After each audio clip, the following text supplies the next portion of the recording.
when we at the Purdue game, only coming in the last snap. When was that? Was that talked about with you about how much you would play, or kind of how that broke down?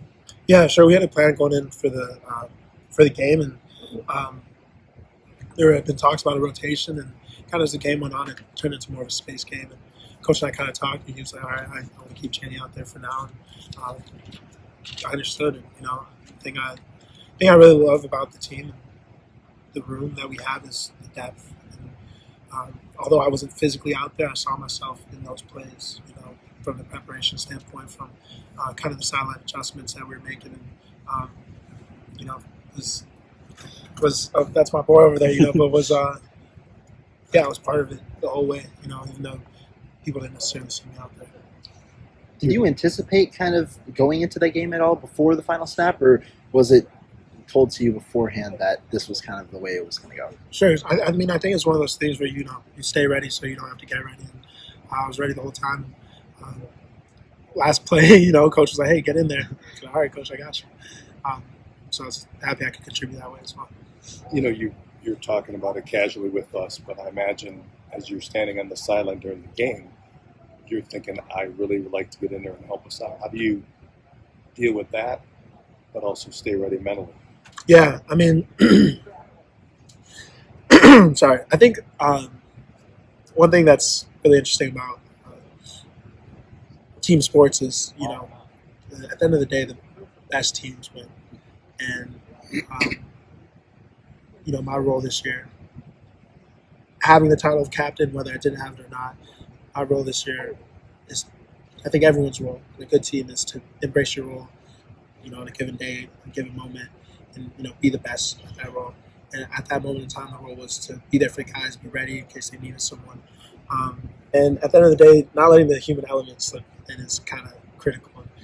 I'm not going to sit here and act like I'm perfect, but I think at the end of the day, when you win games, whether your snap count doesn't matter. When you win games, your snap count doesn't matter. To be able to walk in away, I love playing at Purdue. Never lost them in my college career, and I can finally say that. And to walk away with the emphatic win the way we did, coming out fast the way we did, the way defense played, special teams, offense, like you can't be more happy for your guys in that moment. So I was really happy for the turnout, and got Rutgers this week. I'm excited for that too. Do you understand that from the outside, and particularly on the night of the game when people see you not playing, and we're told in the press box that you're healthy, that people might go, "Okay, something is going on that we don't know about." Do you understand that? So look, fielded a million questions about this. From friends or what? Friends, family, the whole wild world. But at the end of the day, I didn't break a team rule, in case people were wondering. I didn't break a team rule. That did come up. People were wondering. My mom called me. She was like, "Did you break a team rule?" Like, my mom loves Twitter. I didn't break a team rule. I think, it's one of those things that people will always look from the outside in and make their judgment calls, make their decisions. They'll quarterback from the couch, and at the end of the day, we have a staff, we have a team dedicated to, making sure that this program is in the best place possible moving forward. And so they're going to make the decisions for that. And as a player, as captain, like, my role is to embrace those decisions, be there for those guys, and embrace my role and be the best at it, no matter what that role is on that given day. And I'm happy to do that, whatever that looks like. And so one other thing, you've been playing through a lot with the hands and other things. Like, you were healthy, you were able to go if they would have asked you to play. They did ask me to play. They asked me to play. True, play more. But like I said, they asked me to contribute in a certain way on that Friday, and I was happy to contribute that way. Do you plan contributing this Saturday coming up, or? Hey, I'm just, I'm here to prepare. And, after this, I'm going to go watch some film, get ready, be ready for the next opponent. Yesterday, Coach Fickle said, he talked about kind of the decision, but also said that he wants to figure out ways to get a better rotation for you three, because you guys do have 3 starting linebackers.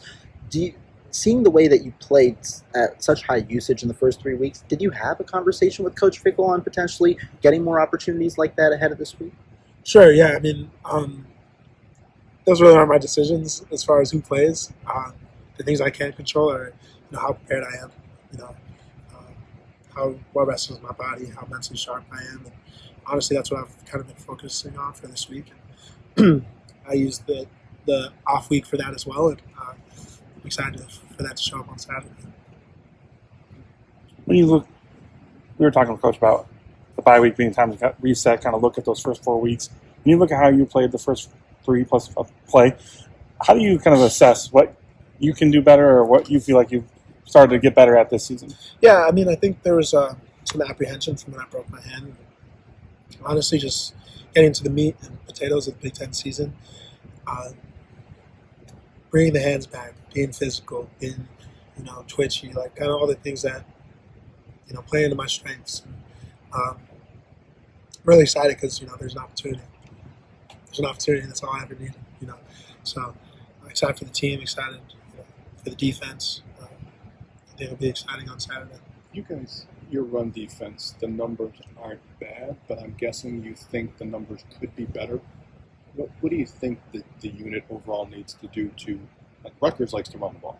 I'm guessing they'll challenge you on the ground this week. What do you think you guys need to do to contain teams better? Yeah, I think as far as the run game, it comes down to everyone being clear and on their job and consistently executing that over 60 minutes. A team like Rutgers is going to try and wear you down, get you distracted because, they ran this already. I've seen this already. Try and get you off your keys, things like that. So being able to be disciplined in those, execute at a high level. I think over time, a certain level of certainty allows you to play with speed and confidence. And that leads to plays, havoc plays where you create TFL, sacks, etc. Things like that. And I think that's been a big focus this week. And so I'm excited to lean into that part of the preparation. When you look at the offensive coordinator that you've seen before, because this guy was at Minnesota last season and years before, you look at some of those concepts, or you really just focus, since you got a decent enough sample size in 4 games with Rutgers now, you really just focus on that part, or 5 games? Yeah, I think you look at it, it's different because, it's this different coordinator, or same coordinator, but it's a different team that he's with, and I think he doesn't see us as the same team as last year. So, if anything, focusing on the 4 games that we have, and then, taking a glance at that game to kind of get a feel for his play calling against us.